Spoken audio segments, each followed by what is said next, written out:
नमस्कार। संपूर्ण हिंदी स्पेशल एकमात्र YouTube channel Phephana Hindi classes पर आप सभी का स्वागत है। और इस चैनल पर आपको हिंदी के तीनों पक्षों व्याकरण, साहित्य व काव्य शास्त्र का गूढ़ अध्ययन करवाया जाएगा। तो बढ़ते हैं आज की क्लास की तरफ। और आज की क्लास में अपन बहुत ही रुचिकर कहानी पढ़ रहे थे। किसके द्वारा रचित? भीष्म साहनी द्वारा रचित कहानी पढ़ रहे थे। और भीष्म साहनी की कौन सी कहानी अपन पढ़ रहे थे? चीफ की दावत। और चीफ की दावत के माध्यम से किस रिश्ते को लेखक द्वारा दर्शाया गया है?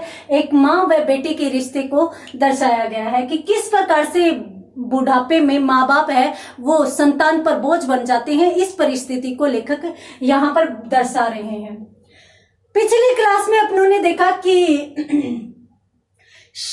मिस्टर श्यामनाथ जो इस कहानी के मुख्य पात्र हैं, मिस्टर श्यामनाथ इस कहानी के मुख्य पात्र हैं। इनके साथ साथ इस कहानी में इनकी पत्नी दिखाई देती है और कोई भी यहाँ पर दिखाई नहीं देता। अर्थात यहाँ पर इस घर में सिर्फ दो लोग हैं, श्यामनाथ और उसकी पत्नी। हालांकि इनकी माँ भी है यहाँ पर, और माँ और बेटे की तो कहानी है तो ये तो हम जानते ही हैं। तो मिस्टर श्यामनाथ और उनकी पत्नी दोनों के दोनों तैयारी में लगे हुए हैं। किसके लिए? क्योंकि चीफ के लिए दावत है। और चीफ किसे कहा गया ये सब अपन बातें पिछली क्लास में कर चुके हैं। यहाँ पर श्यामनाथ व उनकी पत्नी के मध्य एक समस्या आ जाती है। कौन सी समस्या आ जाती है? कि माँ का क्या किया जाए और माँ को किस प्रकार से मैनेज करना है, या माँ को कहाँ बैठाना है, कहाँ रखना है, ताकि मेहमानों के सामने किसी भी प्रकार की किसी भी प्रकार से बेइज्जत न होना पड़े। तो इसके लिए वो आपस में सोचते हैं कि क्या किया जाए। तो यहाँ पर मिस्टर श्यामनाथ व उनकी पत्नी माँ के बारे में बात करते हैं। इस बीच दो तीन तर्क है वो इनके सामने आते हैं। दो तीन तर्कों में से सभी के सभी, पहला तर्क ये होता है कि पत्नी की माँ की सहेली के पास माँ को भेज दिया जाए, परंतु उसके लिए श्यामनाथ मना कर देते हैं। दूसरा तर्क ये आता है कि श्यामनाथ यूं कहते हैं कि माँ को पहले ही सभी कामों से निपटने के बाद या निवृत्त करके और उनको अंदर कोठरी में सुला दिया जाए, और माँ को कह दिया जाए कि अंदर से दरवाजा बंद कर ले, या फिर श्यामनाथ स्वयं कहता है कि मैं बाहर ताला लगा दूंगा। तो एक पल के लिए तो दोनों हामी भरते हैं, परंतु फिर तुरंत ही पत्नी कुछ सोचकर कहती है कि माँ खर्राटे बहुत लेती है, तो माँ की कोठरी भी बरामदे के पास ही है, तो माँ सो जाएगी तो उनके खर्राटों की आवाज से हम परेशान होंगे। और साथ साथ पत्नी यूं भी कहती है कि पता नहीं पार्टी कब तक चले, पार्टी हो सकता है देर रात तक चले। क्यों? क्योंकि 11-11 बजे तक तो तुम्हारी ड्रिंक ही खत्म नहीं होती, यानी 11-11 बजे तक तो ड्रिंक चलती है। तो यदि ये चलती है तो उसके बाद खाना पीना, मतलब सब पता नहीं, और इतने सारे लोगों का खाना पीना जब होगा तो पता नहीं पार्टी कितनी लेट हो जाए, और माँ को नींद तो आ ही जाएगी, और नींद आ जाएगी तो खर्राटे आएंगे। तो इस प्रकार से आपस में बात करते हैं। फिर पिछली क्लास में अपनों ने देखा था कि श्यामनाथ कुछ सोचता हुआ इधर उधर घूम रहा है। एक बार माँ की कोठरी के दरवाजे के बाहर जाता है, फिर बरामदे के पास आता है, फिर उधर जाता है, और फिर यूं सोचता है कि किया क्या जाए। उसी समय उसके मन में एक विचार आता है। विचार कौन सा आता है? श्यामनाथ जाकर दरवाजे पर और माँ को पुकारता है कि माँ, और जैसे ही माँ को पुकारता है तो माँ उस कोठरी में बैठी है। और कोठरी में कहाँ बैठी है? दीवार के सहारे बैठी है, और दीवार के सहारे चौकी पर, चौकी किसे कहते हैं? जो छोटी सी होती है ना, नीची सी पाटा अपन कह सकते हैं, चौकी कह सकते हैं। तो उस चौकी के ऊपर वो बैठी है और अपने मुंह पर पूरे पर, मुंह सिर हाथ पूरे पर दुपट्टा लपेट रखा है। क्यों लपेट रखा है? क्योंकि माँ माला जप रही है। माला जप रही है तो इस समय वो अपनी माला में ही लीन हो रखी है। और साथ साथ माँ का हृदय भी आज धड़क रहा है। क्यों धड़क रहा है? क्योंकि सुबह से पार्टी की तैयारियां हो रही है। जब सुबह से तैयारी हो रही है तो माँ को भी पता चलता है कि श्यामनाथ के बड़े साहब जो हैं, या बड़ा ऑफिसर जो है, वो घर पे आने वाला है। अब जब बड़ा साहब आने वाला है तो माँ भी यूं सोचती है कि सारा कुछ सुविधे से निपट जाए, सुविधे से मतलब सही तरीके से पूरा का पूरा काम हो जाए। माँ का हृदय ऐसा ही होता है। हालांकि माँ को यहाँ पर कुछ नहीं करना, माँ का सहयोग नहीं लिया जा रहा, उनसे कुछ भी पूछा नहीं जा रहा, परंतु फिर भी वो यूं सोचती है कि हे ईश्वर, मेरे बेटे के घर में जो भी हो रहा है वो अच्छे से हो जाए, पूरा का पूरा कार्य अच्छे से संपन्न हो जाए। तो यहाँ पर माँ सोचती है और उसी दौरान श्यामनाथ दरवाजे पर जाकर माँ को आवाज लगाता है और यूं कहता है कि माँ, तू आज ना शाम को जल्दी खाना खा लेना।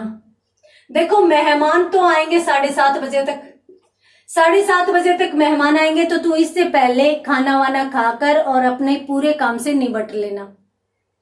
जब ये माँ को ये बात कहता है तो माँ यूं कहती है कि बेटा आज मैं खाना नहीं खाऊंगी। अब क्यों नहीं खाएगी माँ खाना? क्योंकि आज है वो इनके घर जो दावत हो रही है उसमें ड्रिंक भी होगा, ड्रिंक भी होगी, साथ साथ मांस मछली भी होगी। और माँ है वो सात्विक भोजन की पक्षधर है, वो हमेशा सात्विक भोजन लेती है और वो उस दिन भोजन नहीं करती जिस दिन घर में मांस मछली बनती है। तो इसलिए माँ ने यूं कहा कि बेटा आज तो मैं खाना खाऊंगी नहीं, क्योंकि आज घर में मांस मछली बना है और मैं ये चीजें खाती नहीं, और सामान्यतः ये चीजें जिस दिन घर में बनती है उस दिन ही मैं घर पे खाना नहीं खाती, तो आज तो मैं तो खाना खाऊंगी नहीं। जब माँ ये बात कहती है तो बेटे का जवाब देखिए। बेटे का जवाब ये होगा, चलो माँ तुम्हें कुछ सात्विक बना देंगे, तुम पहले खा लेना, तुम अच्छे से खाना, तुम अपना ध्यान रखना। नहीं, ये जवाब नहीं होंगे बेटे के। बेटा क्या कह रहा है? बेटा जो शब्द कह रहा है वो सुनिए, जो भी हो बस तुम निबट लेना। निबट लेना का मतलब तुम 7:30 बजे से पहले पहले अपना काम समाप्त कर लेना। खाना खाए नहीं खाए कोई मतलब नहीं है। अब यहां पर इनकी स्थिति को उल्टा करके देखिए। बेटा बहुत छोटा है, यूं मान लीजिए बच्चा है, और मां, बच्चे ने यूं कह दिया कि आज मैं खाना नहीं खाऊंगा। क्या मां खा पाती है क्या? परंतु यहां पर जब मां ने कह दिया कि मैं नहीं खाऊंगी, तो बेटा है वो कह रहा है मत खाना, कोई बात नहीं, बस तुम्हें जो भी करना हो वो उससे पहले पहले कर लेना, उससे पहले पहले फ्री हो जाना। और फिर यहां पर जब ये बात श्यामनाथ कहता है तो मां अवाक रह जाती है। अवाक का मतलब उधर देखती ही रह जाती है, आश्चर्यचकित हो जाती है, अपने बेटे की तरफ देखती रहती है और फिर यूं कहती है, बस इतना सा शब्द कहती है, अच्छा बेटा, और इतना सा शब्द कहकर और मां वहां पर चुप हो जाती है। फिर वो यूं सोचता है कि हाँ ये तो ठीक है, परंतु फिर उसके दिमाग में कुछ आता है, फिर वो बाहर आता है, कुछ सोचता है, कुछ विचारता है, और सोच विचार कर और फिर जल्दी से एक कुर्सी उठाकर लाता है। कुर्सी उठाकर लाकर और कोठरी के बाहर पास में ही, और कहां पर रखता है? बरामदे में रखता है। और ये डायग्राम अपनों ने कल देखा भी था कि इस प्रकार का घर है जिसमें यहाँ पर मेन दरवाजा है और यहाँ पर ये बैठक बनी हुई है, ये अपनों ने देखा भी था, बैठक बनी हुई है। और बैठक में जो यहाँ पर है वो अपनों ने देखा ही था कि मान लीजिए कि गुसल खाना है और साथ साथ ये बड़ा बरामदा भी है, और या यूं कर सकते हैं अपन, ये बड़ा बरामदा है, देख लीजिए, ये बैठक, ठीक है, और ये बरामदा, और ये जो बरामदा है इसका जो दरवाजा है वो यूं गुसल खाने में भी जाता है, ठीक है। तो इस प्रकार से, यानी ये जो गुसल खाना है इसका एक दरवाजा तो बैठक में खुलता है, एक बरामदे में, और ये है माँ की कोठरी, ये आप मान लीजिए, ठीक है। यहाँ पर कोई डायग्राम नहीं बनाए गए, ये कोई एकांकी कहानी है, और कहानियों में डायग्राम नहीं बनाए जाते, एकांकियों में सामान्यतः उनको अभिनीत किया जाता है, तो इसलिए वहां पर लेखक हर एक चीज बताता है। ये कोठरी है, तो यहाँ पर कोठरी के दरवाजे पर, और ऐसे कुर्सी रख देता है। श्यामनाथ लाकर कुर्सी रख देता है और फिर माँ जो यहाँ पर दीवार के सारे चौकी डाले बैठी हुई थी, तो इसको बुलाता है कि माँ तू एक बार बाहर आ, और यहाँ पर कुर्सी रख देता है और कुर्सी रख कर और यूं बोलता है कि माँ तू इस पर बैठना। माँ बैठ जाती है। बैठ तो जरा देखूं तो वो बैठती है तो वो ऊपर पैर करके बैठ जाती है। माँ तो ये क्या कर रही है, टांग चढ़ाकर क्यों बैठ रही है, टांग लटका कर बैठना और इसी तरीके से बैठे रहना। यानी ये कोई चारपाई थोड़ी ना है जो तू टांग उठाकर टांग चढ़ाकर बैठेगी। इस प्रकार से बच्चा है या बेटा है वो माँ को झिड़क देता है। माँ जल्दी से लज्जाती हुई अपनी टांगे नीचे उतार लेती है और उसके बाद वो बैठती है तो फिर यूं कहता है कि माँ तू ऐसे करना, यहीं बैठी रहना, ठीक है। और जब हम बैठक में रहें तब तो तू यहां रहेगी, और उसके बाद जब हम बैठक से बरामदे का दरवाजा मान लीजिए, ठीक है, तो जब हम बैठक से इधर आए, इस बरामदे में आए, तो तू इस गुसल खाने के रास्ते से और बैठक में चली जाना। कहने का मतलब मेहमानों के सामने नहीं आना है। अब ये चीज यहां पर देखिए कैसी लगती है। यहां पर यूं कहता है बेटा कि तुम्हें मेहमानों के सामने नहीं आना है। तो माँ एक बार तो आश्चर्यचकित होकर फिर देखती है और फिर इतनी सी बात बोलती है, अच्छा बेटा। और फिर श्यामनाथ ये बात कह देता है और फिर इधर उधर घूमने लगता है। आज श्यामनाथ पर हर एक जिम्मेदारी है। वो घर का संचालन हाथ में लिए हुए हैं। वो यूं नहीं चाहता कि कहीं भी कुछ भी समस्या हो, किसी भी प्रकार की गड़बड़ हो। वो सारा काम परफेक्ट चाहता है, पूर्ण चाहता है और अच्छे से चाहता है। वो चाहता है कि मेरे बॉस के सामने किसी भी प्रकार की कोई भी हंसाई नहीं होनी चाहिए। इस प्रकार से उसे बार बार कहीं पर क्रोध भी आता है, कहीं पर दुख भी होता है। बार बार हर एक काम को संभालता है। कभी सोफे, फूलदान या जो भी है वो चीजें बरामदे में जचाई जा रही है, बरामदे में सजाई जा रही है, कभी बाहर की बैठक में सजाई जा रही है। इस प्रकार से लगातार काम किए जा रहा है। और यहां तक कि पत्नी कौन सी साड़ी पहनेगी ये भी श्यामनाथ ही निश्चित कर रहा है। अर्थात श्यामनाथ नहीं चाहता कि कहीं भी किसी भी प्रकार की कोई भी समस्या आए। तो इस प्रकार से यहां पर श्यामनाथ है वो बाद में फिर से सोचता है, घूमकर सोचता है और फिर यूं सोचता है कि ये माँ की तो समस्या रहेगी, करें क्या, किया क्या जाए। फिर सोचता है, फिर विचार करता है और फिर यूं सोचता है कि इतने सारे मेहमान आ रहे हैं और मान लो किसी की नजर माँ इधर से जा रही है तो उन पर पड़ गई तो, या फिर यूं भी हो जाए कि इतने सारे मेहमान है, कोई गुसल खाने में गया हुआ हो, चीफ उधर चला जाए, या फिर जो देसी लोग आ रहे हैं, देसी का मतलब जो देश के, यहाँ पर देसी लोग आया है तो इसका मतलब इनका जो बड़ा साहब है ना वो विदेशी है। अभी तक बताया नहीं है तो मैं भी आपको नहीं बताऊंगी, लेखक ने अभी तक नहीं बताया कि वो कौन से देश से हैं, तो इसलिए वो विदेशी है। तो यहाँ पर यूं बात की जा रही है कि मान लीजिए कि चीफ या अन्य कोई व्यक्ति भी इस गुसल खाने में गया हुआ हो और माँ इधर से जा ही नहीं पाए और वो लोग एकदम से आ जाए, तब क्या किया जाए। फिर श्यामनाथ विचार करता है और श्यामनाथ विचार करता है तो फिर यूं कहता है कि अब क्या किया जाए, दूसरी योजना बनाई जाए। और दूसरी योजना बनाते हुए और वो माँ को कहता है कि अच्छा माँ तुम्हारे पास कपड़े हैं क्या, कौन से कपड़े पहनेगी तू, ये तो बता, तू करेगी क्या।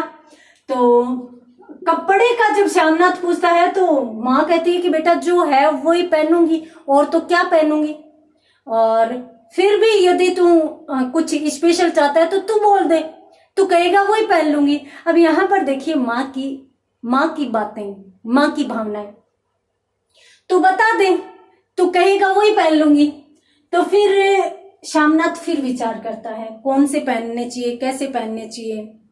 आज श्यामनाथ ने हर एक चीज की व्यवस्था की है। खुंटियां घर में लगानी है या नहीं लगानी, पर्दों का कलर कौन सा होना चाहिए, सोफों के कवर का कलर कौन सा होना चाहिए, कौन सा फूलदान कहाँ पर रखना है। जब हर एक चीज की व्यवस्था कर रहा है तो माँ के कपड़ों की व्यवस्था की जिम्मेदारी भी उसी पर आ जाती है। अच्छा माँ, तुम्हारे पास सफेद सलवार और सूट है ना, वो ही पहनना, जा पहन के आ तो जरा देखूं कैसी लगती है। माँ वहां पर अपने दुपट्टे को संभालती है, अपनी माला को संभालती है और फिर धीरे धीरे खड़ी होकर और अंदर चली जाती है, अंदर कपड़े बदलने के लिए चली जाती है। अब सोमनाथ है वो फिर सिगरेट फूंके जा रहा है, फिर विचार किए जा रहा है किस प्रकार से व्यवस्था संभालनी है, किस प्रकार से देखना है, किस प्रकार से लोग आएंगे, उनकी व्यवस्था किस प्रकार से की जानी है। और बीच बीच में उसे ये भी दिमाग में आता है कि हाँ, पार्टी भी देर रात तक चलेगी, खाना वाना होगा तो बहुत देर हो जाएगी, यानी घनी रात हो जाएगी। तो इस प्रकार से शामनाथ है वो सोचता है, विचार करता है और इतने में ही माँ सफेद कुर्ता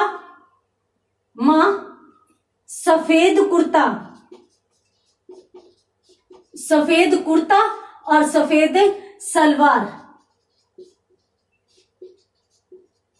सलवार पहनकर आ जाती है। एक छोटा कद जो सफेद कपड़ों में लिपटा हुआ है, बिल्कुल बोना सा दुबला सा शरीर है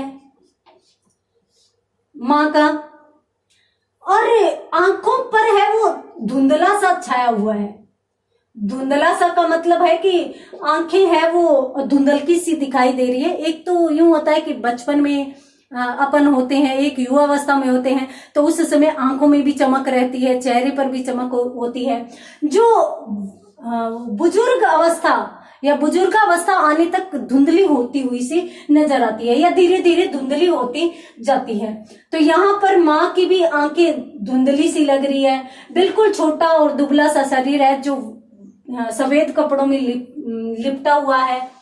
बाल है वो सिर पर आधे रह गए हैं, पहले तो बहुत ज्यादा थे, हाँ जब तो होते ही हैं, परंतु बुजुर्ग अवस्था आते आते उनके बाल भी झड़ गए हैं।